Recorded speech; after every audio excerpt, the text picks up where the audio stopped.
Hello, gang. It's time for a Kilohearts live stream. My name's George.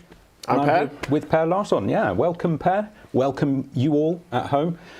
Great to have you with us. It's been a while since we did one of these, but we felt it was definitely time. I don't even remember when it was. Yeah, it was last year, end of last year. Oh, really? Yeah. Wow. I think so. Yeah. Yeah, we've been busy. We had an ambition to do this more often for a while, but then we just sort of stopped, I guess. Yeah, well, there's always so much else to do, but we do like to get around to chatting to you all once in a while. So please get your questions and comments and thoughts and ideas coming in. We're going to be checking the chat and seeing what's what. Yep. Trying to answer a few of your itchy little questions and fill you in on the details of particularly filter table, but obviously you can ask us about anything you want, give or take. Love life. Yeah. What's one of those? I don't know. Yeah, so welcome. And already in the live chat, we have Mostrino saying woo, and Ion saying hey, and Isomatic saying yo. So it's a very monosyllabic stream so far. Sup, absolutely. Inevitably, there will be something wrong with the audio or with the video or something. So let us know in the comments if you can't hear us or if you can hear too much of us or whatever, and we'll try and fix it. But I think I vaguely remembered how to plug everything in. Yeah, and if you didn't hear this, you have to read our lips. Exactly. Yeah. Let us know. Anyway, good. So let's start, Per, the real business of the evening, the story of filter table. And maybe I can be a real interviewer for a change and get into your deepest, darkest psyche on this. Can you tell us where you were and what you were thinking when you first thought to make a filter table? I know it was a long time ago, actually. It was when we made Convolver that I had the idea. Specifically with the size knob. I knew you touched on this in your intro video for filter table, but for the people who missed it, the Convolver has a size knob. It stretches the impulse response. It makes cool noises when you sweep it up and down, but you're not allowed to modulate it because if you move it, it has to recompute a lot of stuff. It's called stretch, right? So you're literally stretching the playback speed of the audio that's the IR, right? Yeah, exactly. And that's fine, except that every time you change it, the system has to recalculate what it's going to do with the audio. So it's not like real-time compatible. Got it. And then I thought, well, if we knew that the impulse response was short, then we could know how long this will take, and then we can make it work real-time. So I was thinking about that for a while, we could somehow generate a short impulse response. And then I had the idea, since we've been using wavetables for everything lately, that wow, it would be really cool if you could use a wavetable for a filter, because you already have lots of wavetables. They already sound good. They have interesting content in them. And if you could just convert that into a filter, that would be neat. Yeah. And ideally, it would be as easy as just taking the waveform from the wavetable and using it as an impulse response. Exactly, right. So every frame in a given wavetable becomes a possible filter shape. Yeah, There's 256 of them. Yeah, that's the neat thing with impulse responses. If you have a snippet of audio and use it as an impulse response, it will impart the spectrum of that snippet of audio onto that becomes your filter shape in the frequency domain. So it works really well that way. You can just slap on the wave in the wavetable, and that sort of colors the audio with the sound of that wavetable. Yeah, so it's like you're adding a dash of something to a soup of something. Yeah, exactly. It's really cool. You can you feed it a sawtooth, and then you have an FM wavetable, and then it sounds like FM somehow. It sort of colors it with that flavor, and but you still have the option to stretch it and move the cutoff. Absolutely. And that's the crucial thing, is that now you can get that effect of stretching, speeding up and slowing down by moving the cutoff, which is essentially changing the length of the IR, but it's not really, because we know it's 2048 frames or samples long, right? Yeah. So it's pretty clever stuff, but also nice and simple in a sense. Yeah, and since it's a wavetable, you also get that extra dimension of just moving through the wavetable. So you can do the growly kind of sounds. Excellent. And the upshot for kind of lay people like me who are just trying to make fun sounds and cool music and whatever is that you can get these really complex and evolving filter shapes and progressive sweeps within the frames of a wavetable, and you can draw in shapes that you kind of couldn't imagine otherwise, and there's all kinds of cool things you do. You can make these kind of color filters we've been hearing where particular notes or series of notes are picked out as peaks. And that wasn't something we discovered until we built it. And we realized, like, wait, what if we just pick out a few harmonics in the wavetable? So we just opened the wavetable later and did that. It was like, wow, this is real neat. So, yeah. Excellent. And so then you started making it, and presumably you came up against some issues you weren't expecting. Were there any particular challenges in making it a reality that you enjoyed, that you would want to talk about in this therapy session? Making it run in real time and making the CPU load like low and even, because it uses the first version I did used okay, let me back up. When you apply the impulse response, that's an operation called convolution. And convolution is kind of slow if you do it naively. You have to multiply lots of numbers together and add them all together. So the first version I did used naive convolution, which made it kind of slow, but it's easy to implement. But then you can speed up convolution by using fast Fourier transform, which is what Convolver does for its very long impulse responses.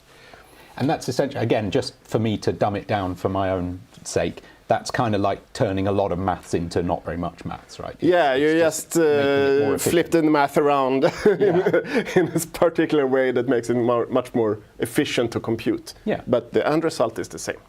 So it's just a clever algorithm for doing convolution quickly.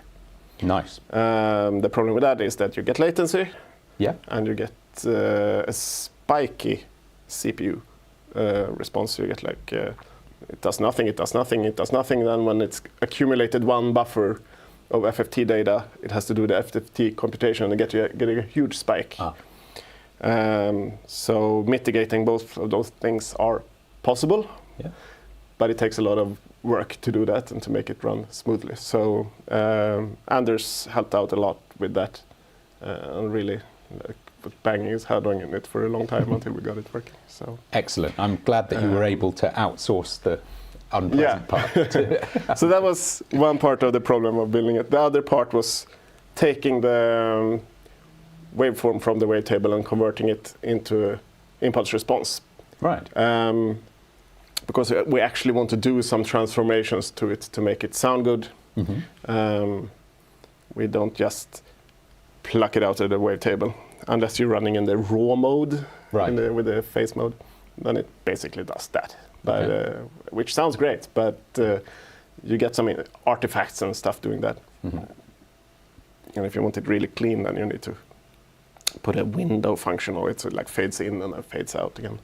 Right, because it's essentially it's a piece of audio, but an unbelievably short one, so it can be a bit craggy at either end, for example. Exactly.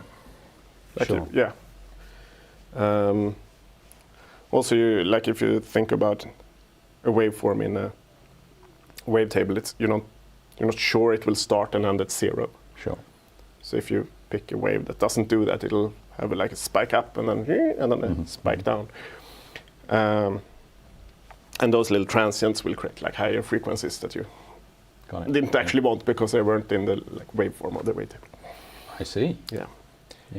And danger zone. Yeah, absolutely. And also that also had to be efficient, of course. So we pre-compute as much as we can, and then we only really do the stretching of it, like real time, like when we as needed. Let me just dive into the comments, see if there are any questions for us.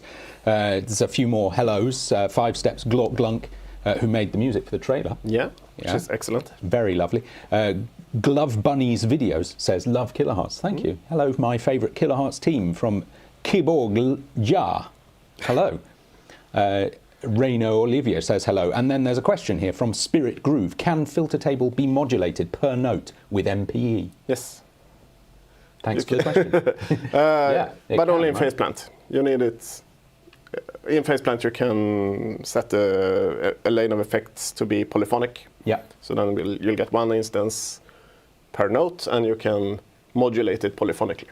So you can have a envelope that triggers for each note and modulate the cutoff with that. Yeah, and every voice becomes a new instance of filter table, becomes a new instrument in itself, yeah, right? Exactly. And it presumably gets expensive in CPU terms after a while, right? Yeah. I mean, it scales with the number of notes you hold on your keyboard. Yeah. But it is possible. But it's possible, and like filter table is reasonably efficient actually for what it does. Yeah. I'm kind of amazed how well we managed to optimize it in the end. So it's definitely possible to use it polyphonically. Terrific. If you don't stack like 10 of them. But nice one. So just give it a try. See how it goes. Excellent. And in your DAW, whichever it is, you have to find the setting that allows it to be MPE. I've noticed in live particularly, I always forget to check the box that says yes. you want MPE, even though I've got an MPE controller plug. It should know, shouldn't it? So in live you have to find the settings for your controller and tell it it's an MPE controller, and you have to find the settings for Faceplant and tell it that it's running in MPE mode, and then it will work. Yeah. All these many options. It's great stuff, though. Allows this thing to be possible. Vadim Nekrasov says, sorry for maybe the stupid, I'm sure it's not a stupid question. Are 2048 samples per frame in wavetables, filter table in particular, a necessary limitation? Could this number be increased? Thanks. P.S. Love you guys. Thanks very much. So what's that all about? 2048 samples, is that a random number? Is it arbitrary, or is that how long a wavetable frame has to be? In Faceplant, that's set in stone. It's always 2048. In theory, it could be anything.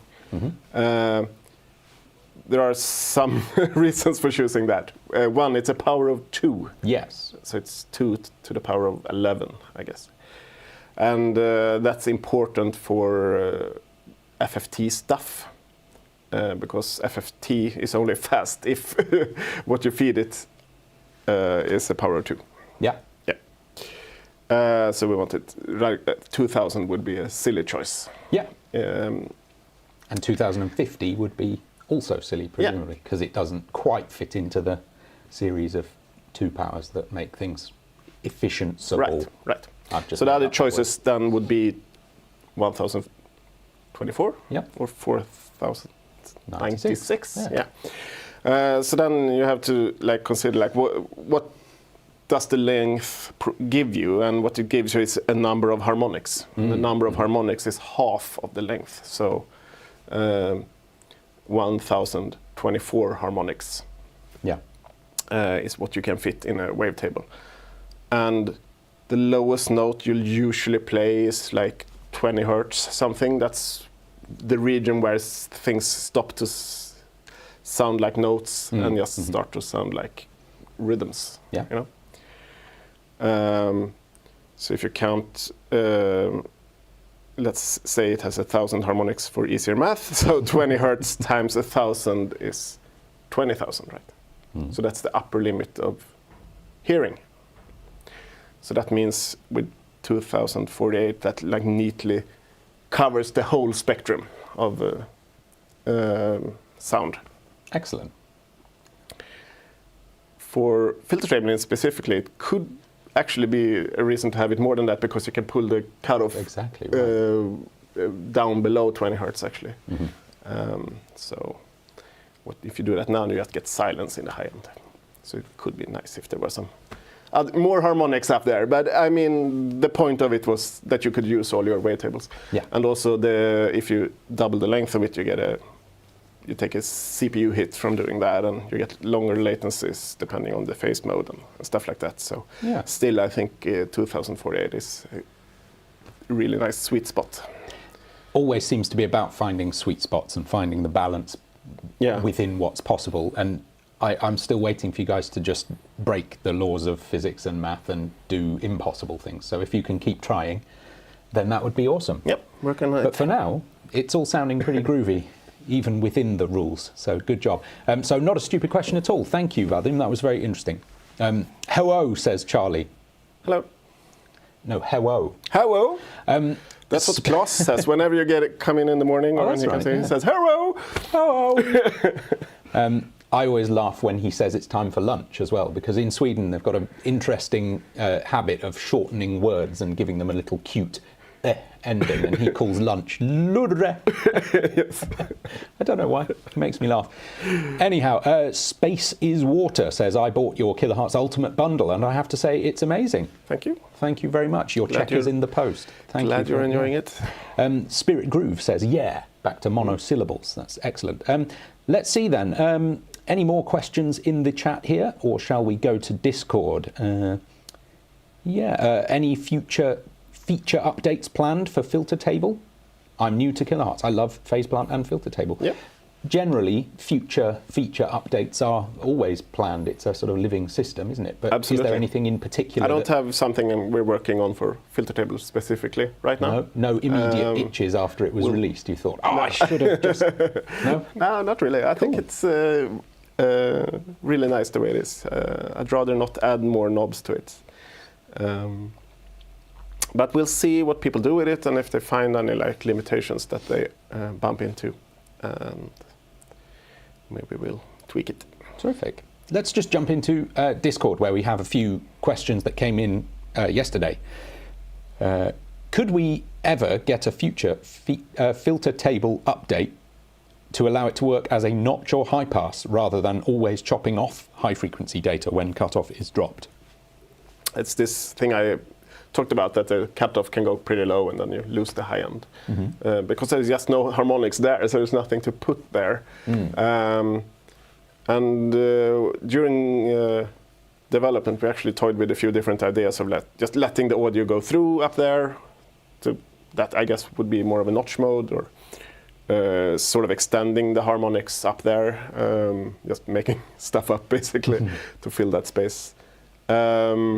In the end, we decided on this solution: just have it silent, and if you need something else, then you can drop it into multipass and do a multiband processing to do something else with the high end. Cool. You can also just don't pull the cutoff that way, that far down, and just design your wavetable instead to just have the movement. Yeah, that's right. That was my first thought, was that you could theoretically design a wavetable that includes a notch filter sweep, for example, right? By choosing the harmonics to include and exclude from each frame. Okay. And the reasons for cutting it were twofold. There was technical problems with doing it. It's just tricky to make it work well, and also there was a bit of a usability problem to have a knob or setting or something that influenced what happened up there, because it was only relevant when the cutoff was really low. So I don't like putting in knobs and you turn them up and down and you don't hear any difference, because it depends on some other knob having some specific setting, because then it makes it very hard to understand what's going on. Yeah, I agree. It's again just such an interesting set of compromises, isn't it, to get to the workable answer. Yeah. And then whatever we left out, we try and find a way to put it in something else, right? Yeah. Yeah, cool. There's a question here that sounds very intelligent to me. Ion asks, if a wavetable frame is intended to loop in the first place and a Fourier transform is cyclical, would it be feasible to just apply the window function to the input audio?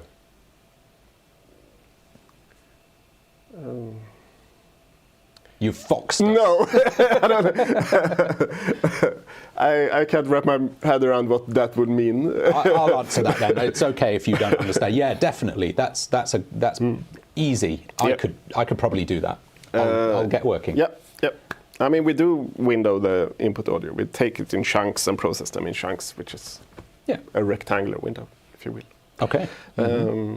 We also do a transformation on the wavetable for minimum phase mode, which is converted to minimum phase. And then you don't really have a window, all of the energy get packed in the beginning of the impulse response, which also sounds the best in my opinion.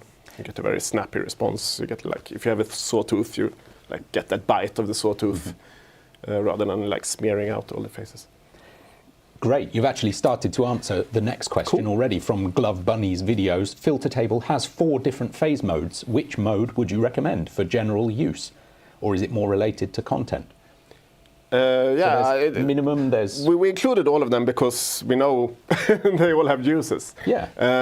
Minimum phase mode, I think, is a good default because you get a really tight response. It hits like hard. You get the very tight sounding. Yeah, you don't filter. Get the time smearing that you get in linear phase mode. Right? Yeah, linear phase has a little bit of pre-ringing. So if you have a transient coming, you have a little before the transient hits.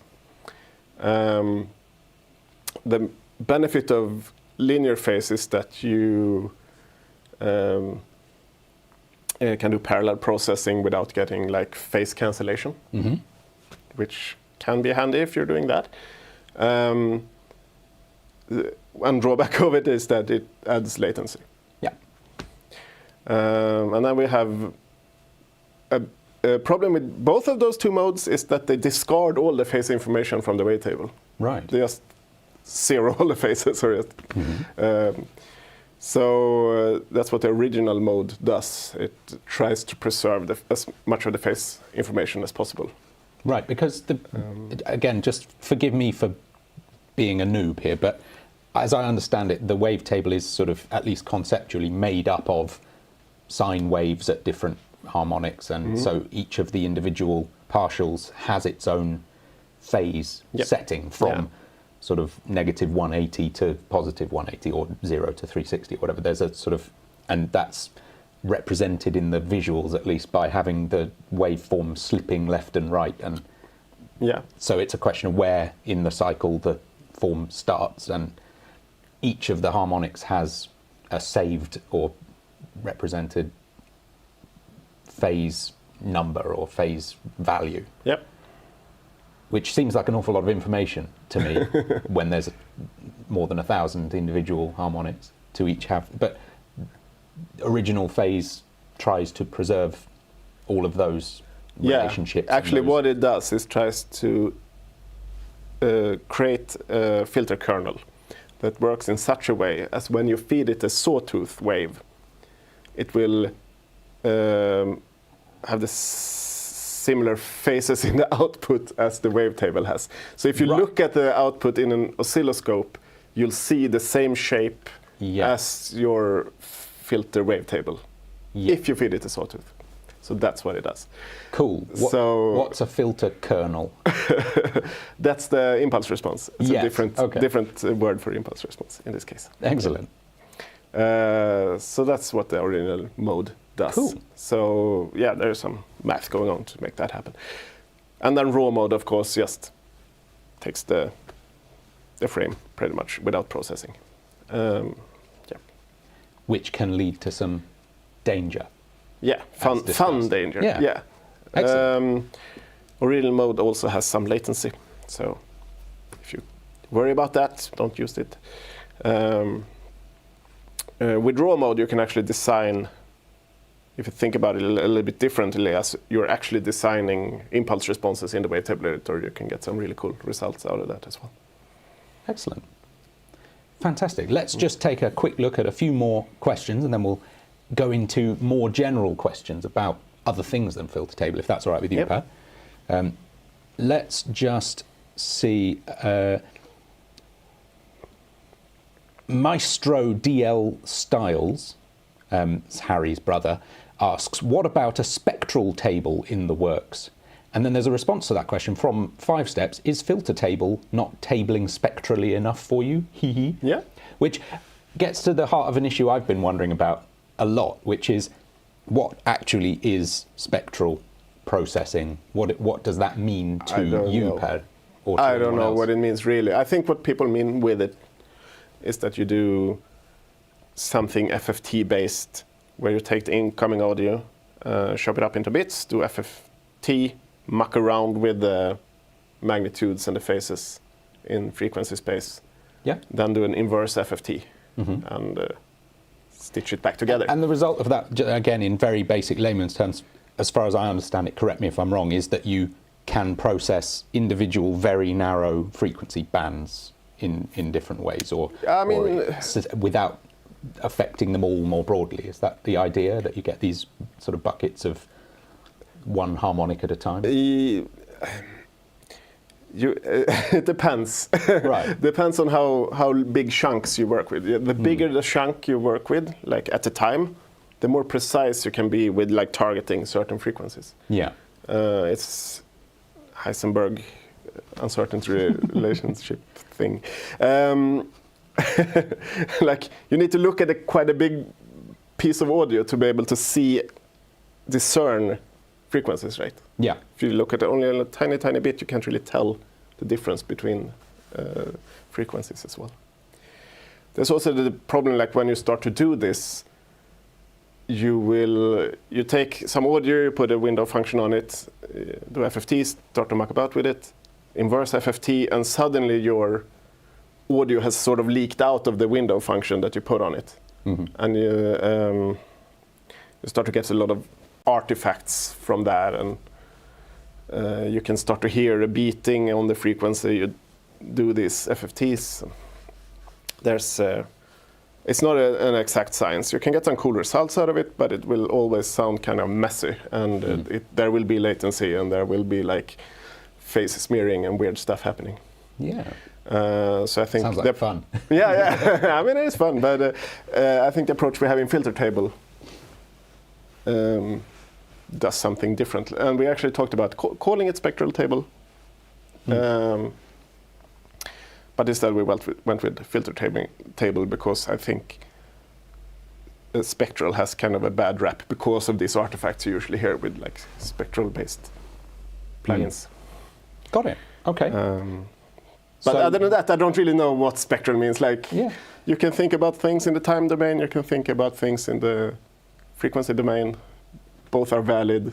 Like, and I think the best results you get from like combining both, and like always like keeping that in mind. Like, if I do this transformation in the time domain, what would happen in the frequency domain, and so on.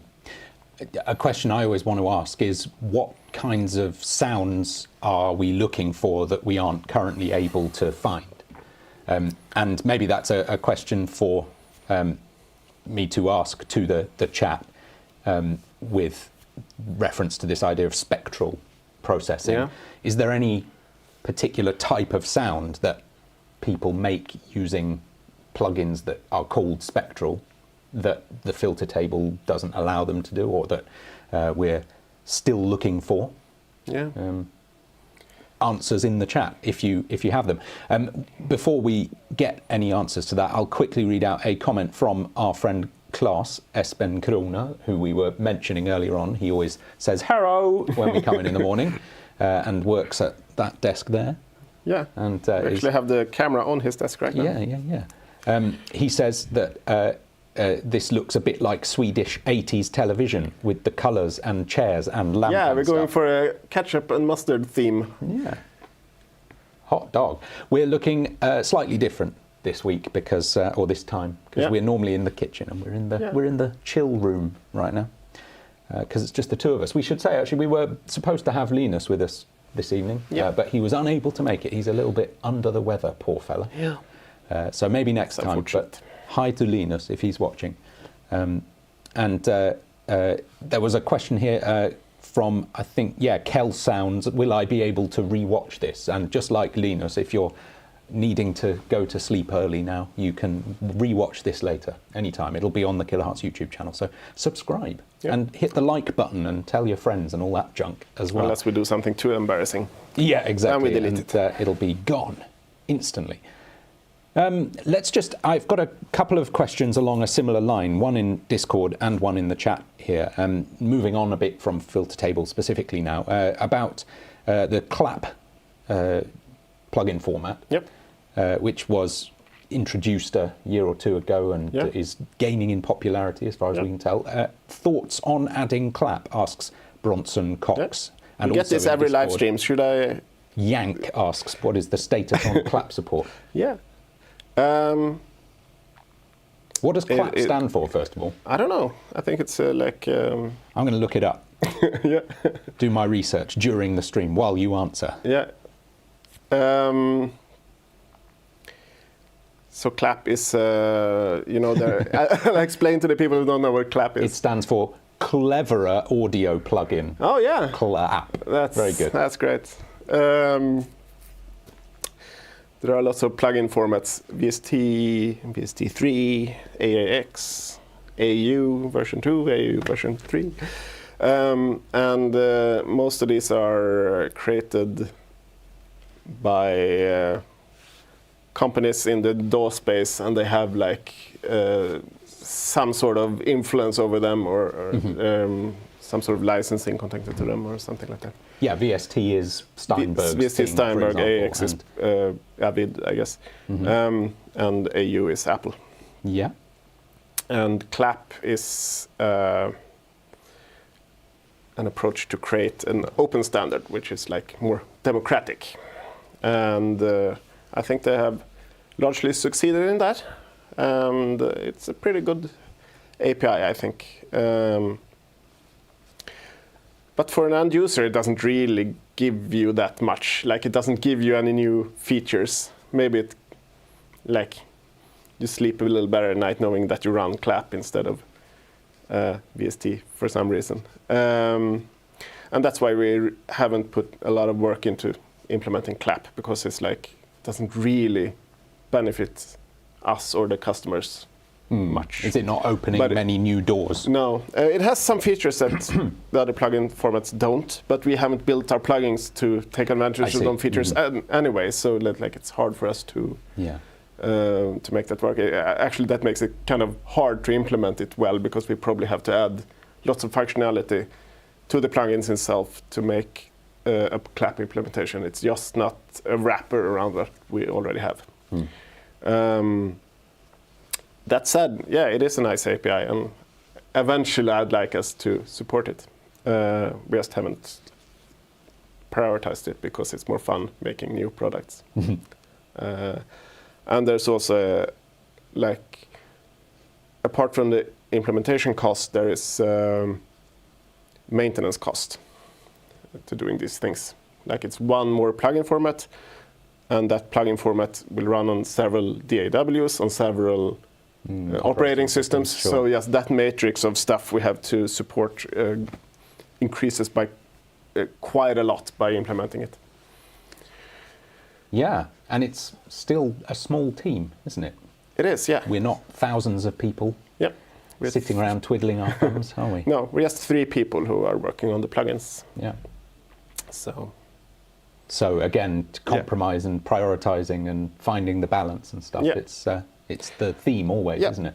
And another request we often get is Linux support. Right. Which is also one of the things that, it would be nice to do it, but also like maintenance problem, just increasing the maintenance workload, which is kind of making it. Here's a question for you, Per. If you could pause time and work for free without any time going by for 3 months, let's say, and you didn't have to think about the commercial viability, whether it would make any money or whether it was interesting to anyone else, what would you want to do as a project within Kilohearts? What would be the first thing you would sit down and get into if you didn't have to worry about any realistic things? Actually, doing Linux support would be kind of nice, because I would like to run Linux on a day-to-day basis as a development platform. Right.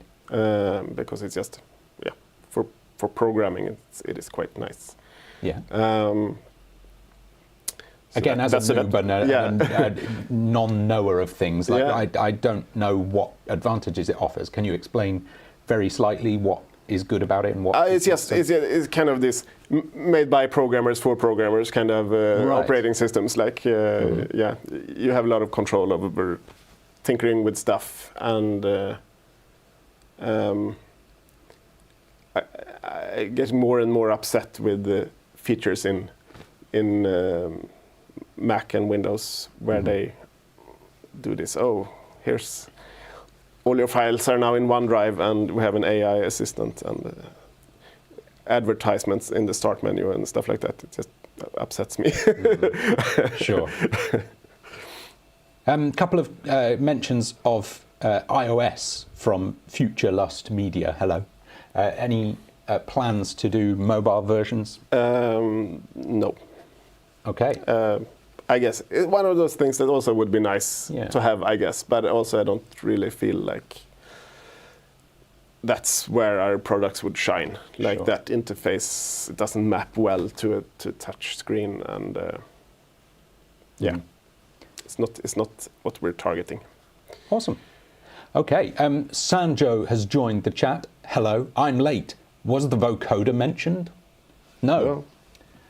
And moving on, anything we want to say about vocoder before we move on? I think we mentioned earlier that we're working on a vocoder, and we actually took a break from that to do filter table first, because they are, from a DSP perspective, related, and we thought we'd learn stuff making filter table that we could apply to vocoder, and I think that learning has happened, and we will put that to good use when we return to vocoder. Excellent. Yeah.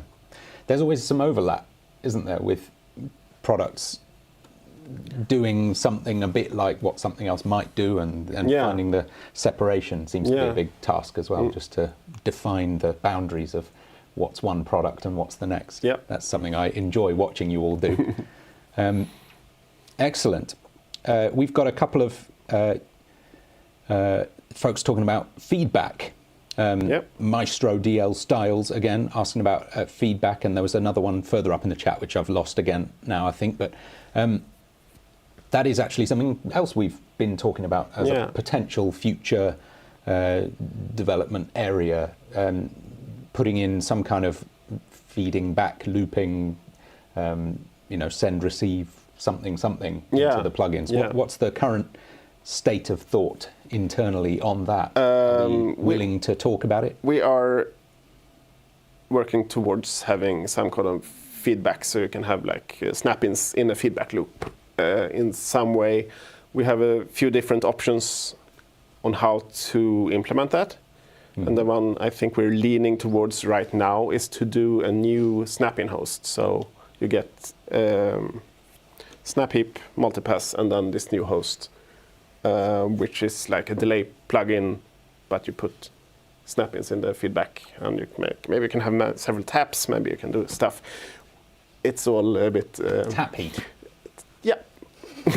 So it's all it's all on the idea stage right now. We haven't written a single line of code or even done a UI mockup, but we're leaning towards that solution to the feedback. And I have to say, I'm excited for that, because I like to make guitars go. Yeah, and you'll definitely be able to do that. Yeah, ideally. Synthy noises like a wolf. Yeah, please. Feedback is kind of tricky though, because it's very easy to make an infinite feedback loop. Right. Just putting a distortion in the feedback will kind of screw you. So we have to somehow make a mechanism for you to tame that, because we run into trouble if we make an effect that never goes silent. Because if you put that in a polyphonic lane in Faceplant, that will cause voices to just never end and get recycled. I see. So you get into this performance problems, and so lots of interesting problems to look into there. Yeah, so look out for that coming in January. Right, let's move along to... here's an interesting question from Future Lust Media. Do advances in AI make plugin development faster? Have you been using ChatGPT to write your code for you? I have asked ChatGPT some questions. When I run into a problem, can't find a solution on Google, because Google is now filled with AI crap. So I asked ChatGPT, and it always very, very confidently answers the wrong thing. So no, it has not improved the situation for us. I can talk just very briefly about. Yeah. Sorry, I don't mean to interrupt. Yeah. Do carry on. No, if you were that's not finished. it. I can say one slightly different thing about AI from my perspective, Yeah. which is that I'm making videos for showing off these new products and stuff, and just very occasionally the developing image generation stuff comes in very handy. So we have been able to, for example, like just extend the backgrounds of things by a few pixels here and there, and that is really easy and useful. But in the old days, you would have had to either go and reshoot something, or you'd have to find a different asset, or you'd have to stretch it in weird ways, or whatever. Now you just go, oh, I want more of that, please, and it just gives it to you. That's nice. That's nice. Yeah, and there are going to be ways as these things develop that we can find use for them. But I've been thinking a lot about how and when I would actually want to, like what are the criteria for it actually becoming a useful part of my workflow. And one thing I've been thinking lately is that there's a big difference between what I call hand work and brain work. So there's a lot of things where you have to think things through and make decisions and be creative, and then you have to get your hands tapping away on the keyboard and doing something. And I don't mind having some help with the hand work, but I don't really want any help with the brain work, because that's the fun bit. Yeah. I like getting problems rolling around in there and trying to work out what I think the answer is. And I also get the feeling right now with the state of AI right now is that it's very good at this kind of superficial, like texture, grammar, and just talking like a parrot or generating codes in different styles. But it's quite bad at like the actual substance, the actual core of the thing, like the main point.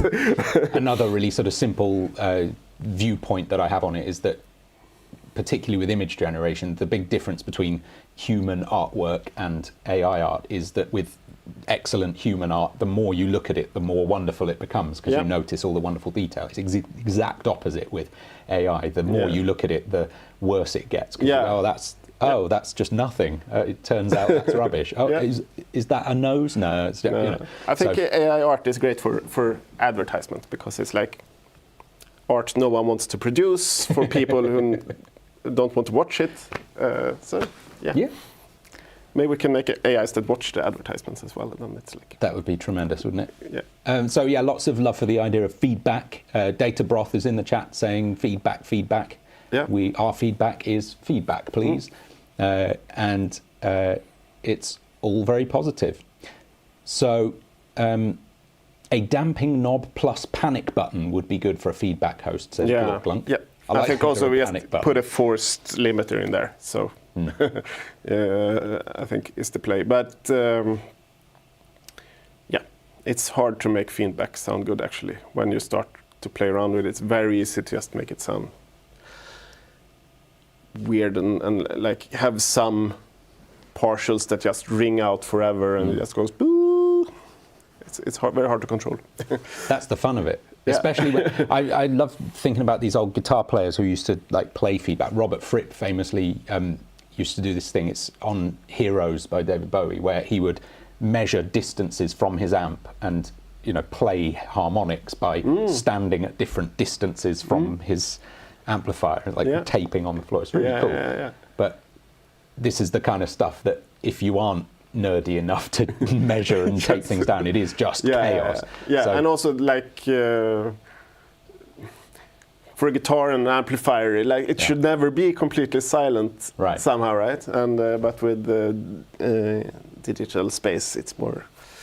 It has to be more exact. So just having something that never quits ringing out is kind of a problem. The plugin that never quits. Let's take another couple of questions from the Discord chat. You can join the Discord server, by the way. The link's in every video on YouTube. Boggy asks, how much does the weight of your past design decisions hold you back? And what would you do differently in the core plugin design if you were to go back in time? There are definitely things I would do differently if we started off now. I probably wouldn't have the polarity on the modulators.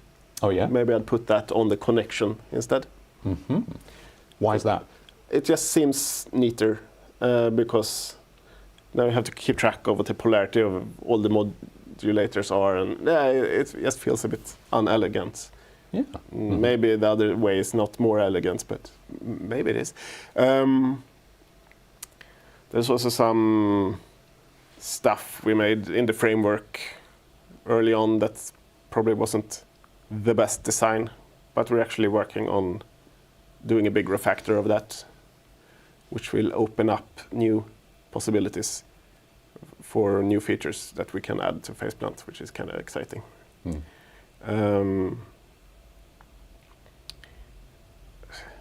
Yeah, I mean, nothing is really holding us back completely. Like, everything is possible to rework or migrate somehow. So yeah, the biggest problem, as I understand it, seems to be that making big changes breaks back compatibility, and it's a pretty important principle that if people bought the stuff in the past, it should continue to behave and work. We don't want to break so people's songs. So yeah, that's always a little bit of a problem. We can never remove features, but usually we can do some sort of migration if we want to rework things. I always like the conversation that I hope you don't mind me making this public. I think it's public already, but the reverb plugin you've mentioned a few times, you wouldn't mind making a few improvements or changes to it, right? And because we can't delete the old reverb plugin and make a new reverb snap-in, you've talked about things like having reverb 2 or reverb, and then the problem is you have to you're essentially labeling the old one bad reverb and the new one's good reverb. Yes.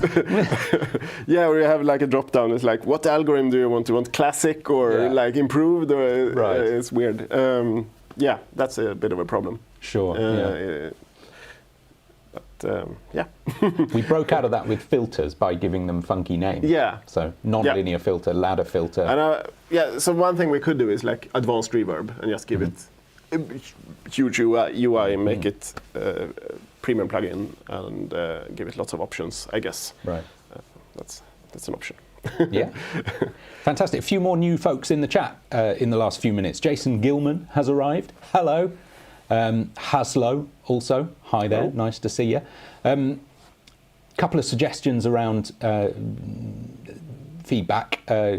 How about a dedicated shimmer reverb, asks Unfortunately the Hunger. This is one of the main reasons I want feedback, is so I can do sort of pitch shifting, stacking, recursive. Yeah, there's a good shimmer reverb in Snap-Heap in the presets. Actually, it doesn't have a feedback, but it's still very shimmery and good.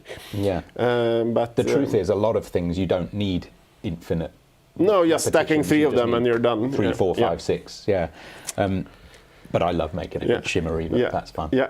That's something you will be able to build in this new host if it ever becomes a reality. Fantastic. Stereo asked, how did you get that username? That's a great username, just Stereo. Asked, I just arrived. Sorry if it was asked already. Any plans to make a dedicated clipper snap-in? It's a great question. Yes.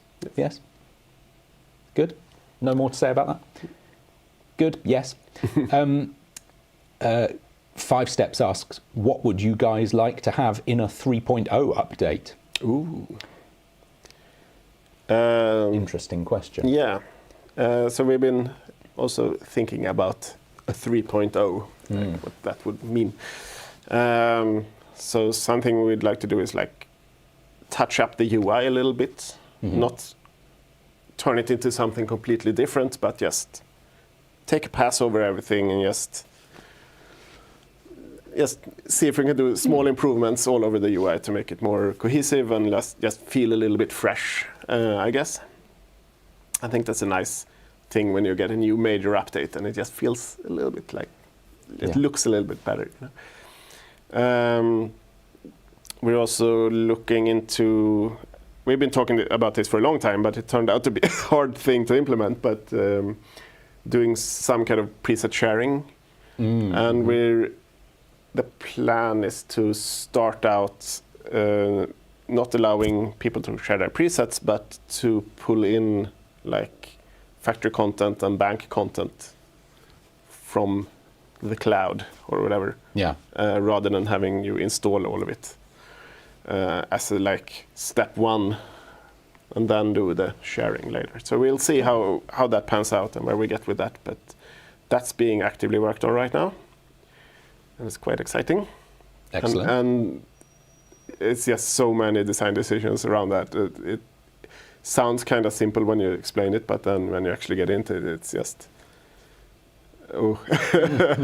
it's a lot, because we still want to support a workflow where you are offline and where you have all the stuff on your computer, and this should be an optional part, but we also want it to be a major part if you are online, and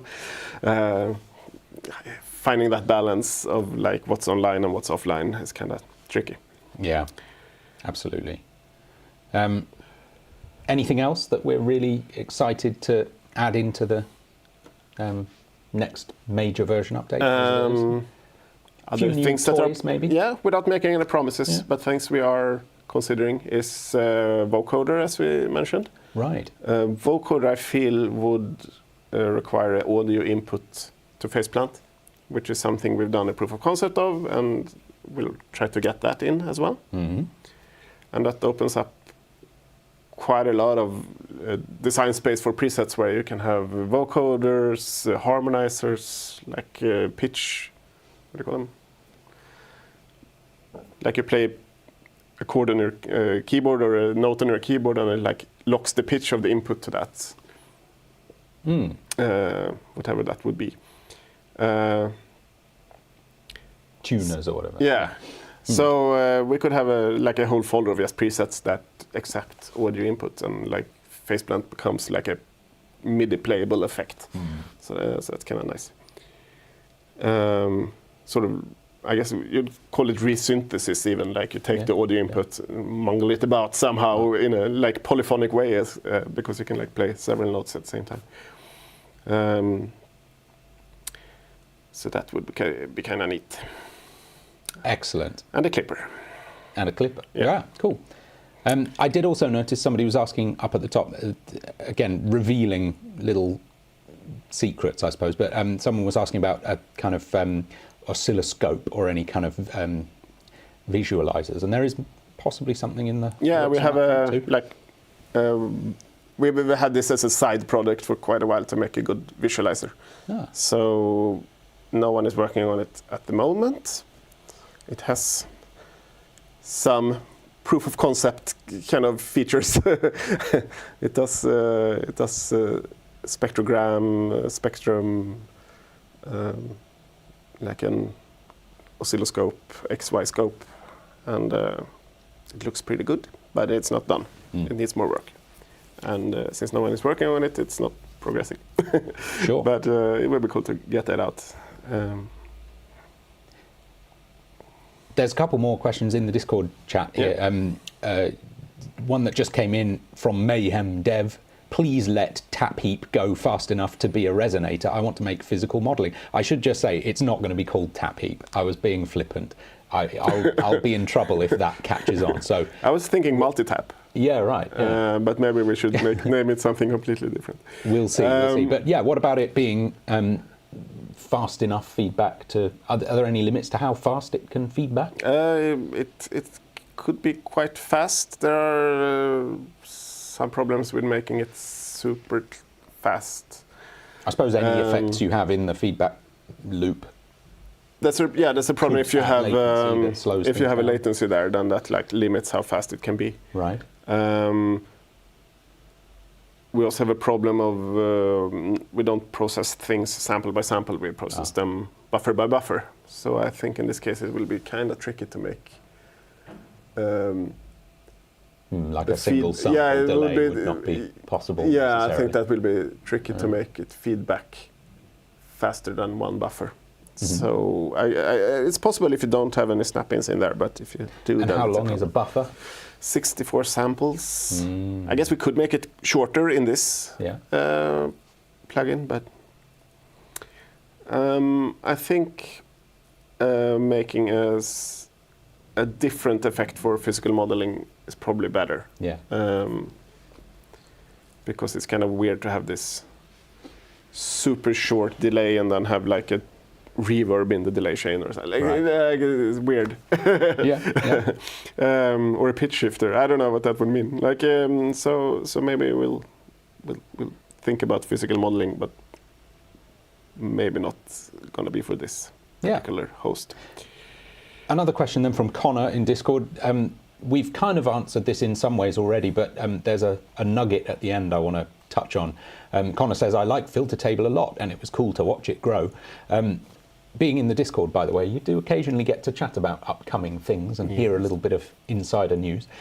What's the next big project you all would like to see be realised? We've kind of been discussing that. But then the next bit, have priorities or realities changed since the last stream?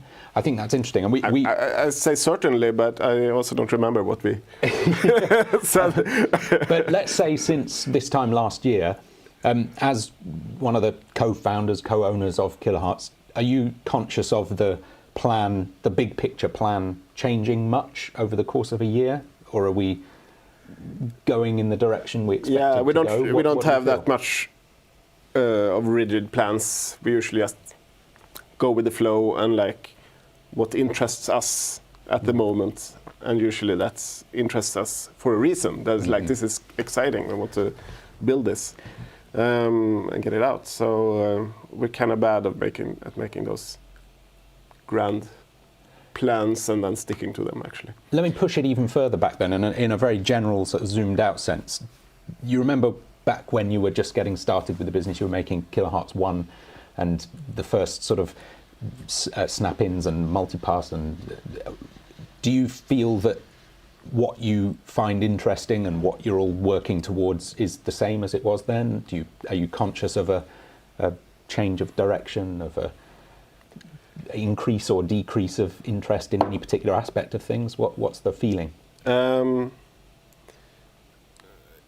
You get this thing where you always want to make something that's a bit more advanced than what you did earlier. And also we've now made all the kind of simple effects that are easy to implement. Right. So now it's onto like filter tables and shaper tables and like things that take a bit more time to develop. So that gives you sort of the feeling that you're moving slower and slower and slower in a sense. Right. But on the other hand, you're building cooler and cooler stuff. Yeah. It's like a band putting a symphony orchestra on their 5th album. Exactly. Right. Yes, it's got to get more. Yeah. When's the sort of unplugged moment going to come? And back to basics. Yeah. I don't know. I don't know what that would mean. Like that would mean sort of like a reboot of the whole ecosystem kind of thing. Yeah. So like breaking it down into smaller parts and like doing something different with it. But I suppose we answered earlier on by asking, what would you change about what you initially did? And you kind of said, not much really, it's kind of still working. I mean, I think we've hit a sweet spot where it's like reasonably fast to develop. Yeah. We're not held back a lot by technical decisions. But there's some things we would never be able to do. We can't do like audio rate modulation of any knob, for example. Our system is just not built for that. Right. And I've been thinking like, what would a system that would support that look like? And it would be cool to build something like that, but it would be hard to like transfer what we have over to that kind of system. It would mean like starting from scratch in that case. So that's totally probably not going to happen. With a different name and different outfits. I mean, that will be a new line of plugins, I guess. Got it.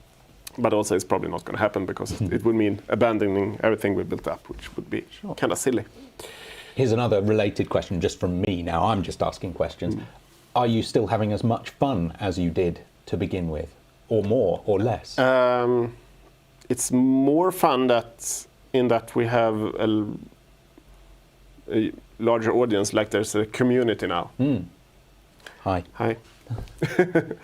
And it's so fun just building something and letting them try it and like seeing the reactions and seeing people make videos on it. And that's so much fun. The development itself was more fun in the beginning, I think, because we were able to move so much faster. Because we didn't have the maintenance load and as I mentioned earlier, the plugins were smaller, so you could crank them out more quickly. So that was more fun from just getting into the zone and doing lots of development and programming and like seeing things move ahead quickly. Yeah. Now it's a bit slower, but fun for different reasons. Absolutely. Another stupid question just from me. Do you feel like the things you've learned in the last 10 years and the knowledge you've built up and the feel for your process makes you better at what you're doing? Do you feel like you're more powerful now than you were then? Or do you feel jaded and out of ideas? What's the balance there? I'm absolutely a much better programmer now than when we started. Looking back at the code I wrote then, it like looks quite naive. Right. And I thought then that I was a good programmer. You know, I've been programming since I was 10 years old. So I now have over 30 years of experience, and I keep learning new stuff all the time and keep evolving my programming style and just learning new stuff all the time. So it really is like an endless kind of subject, I think. And I forgot what the question was. Are you finding it more? Are you more powerful? Are you more capable now, or are you kind of restricted by the weight of your existing knowledge? Or so better programmer, and also I've learned a lot of DSP stuff because we didn't know that, like not the audio stuff that well when we started. I knew DSP, but from a graphics point of view, because I've been working more with graphics, and audio is it's kind of the same, but it's just more punishing. You have to be more exact. You're a lot more acceptable of noise and aliasing and stuff like that in graphics than with audio. Excellent. And then, I mean, in a sense, we are a bit more held back now as well. We have built this framework around us with that we have to like work inside of. But we're also at liberty to extend that framework when we need it. So. Yeah, and I guess it's fun to have a lot of brains to call upon in the Discord or in the chat for a YouTube live stream. Lots of cool, interesting people coming along and offering their ideas and their input, and everyone's so gracious with it and so thoughtful. It's really cool, isn't it? Excellent. There's just one or two more comments here, and then I think we're probably going to call it an evening. What do you reckon? Yep. We're looking good. We've been here over an hour now. That's just very presumptuous of us to think that you're all happy to listen to us for all this time, but we're almost there. Just a cool question, I think, here from Jar Jar. Does audio in also mean routing from FacePlant to a third-party effect and then back into FacePlant? I suppose if you can put audio into FacePlant, you can make it interact with pretty much anything, right? Because you just make your signal chain.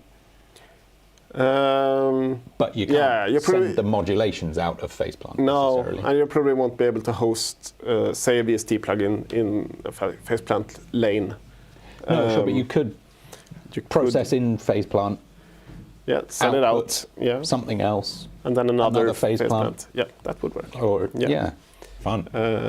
But not within FacePlant itself. That's something we don't want to mess with, is loading third-party plugins inside our plugin. I think that would be madness for us, but really cool for the customers, of course. But Haslo says I could listen for a few more hours. That's very generous of you. We'll try and do this again soon, shall we? And get chatting about things, maybe in the new year or something. And one last question from Sanjo. What are your thoughts on node-based UI and workflows? It's not something I'm super keen on. I don't like them. Something about putting in all the nodes and then drawing all the cables between them and so on. That is just a big hassle, and it's just hard for me to look at it and try and like visualize what it does. I think the approach we have, where you have a list of things and the order of the things in the list dictates the signal flow. It's much faster to work with and more visual, because the order of things on the screen and where they are located tells you a lot, rather than following the lines, you know. Because again, I might be just being a total know-nothing, but isn't the purpose of a node-based system that it's kind of easy for people who don't know what they're doing to lay stuff out and see it in a sort of visual representation? Isn't that the idea? And you're sort of saying, but actually it's not easier. And exactly. I mean, it's better than nothing. What it is, it's visual code, right? Yeah, and normally my only experience of it is in some. You'd write that as a formula or as like function calls being nested and stuff like that. To me, that's easier because I'm used to seeing that as a programmer.